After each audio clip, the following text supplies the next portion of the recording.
Now we continue our coverage of Veterans Day. People observe the holiday all across the country today with tributes to the Americans who served and sacrificed. There were many events honoring local members of the military today here in southern New England. Eyewitness News reporter Tatovika Perkian is in the newsroom now with more on today's ceremony in Portsmouth. Well, I went to Portsmouth today for a Veterans Day ceremony, especially for those who served in Vietnam. The American Legion Post 18 was one of the sponsors of the event. They decided it was time to properly welcome home Vietnam veterans. About 200 Vietnam veterans from Portsmouth who served between 1958 and 1975 were at the ceremony. Retired Marine and commander of the American Legion Post 18 says it was time to hold this ceremony for local Vietnam vets. It's significant because, we haven't really welcomed home Vietnam veterans. In many cases, they didn't receive a proper welcome home like we do today.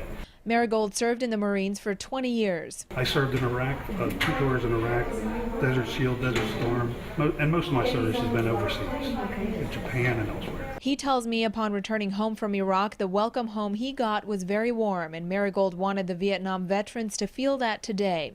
At the ceremony, veterans were given a proclamation from the town council which reads in part, "It is our duty to honor the men and women who served in Vietnam and who nobly defended the freedom of the people in that part of the world and our nation." Each veteran's name was read. In addition to the proclamation, vets received a certificate, a hat, and a bracelet. More than 600 Vietnam veterans from Portsmouth were invited to attend the event.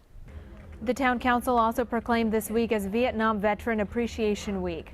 In the newsroom, Tatovika Perkian, Eyewitness News.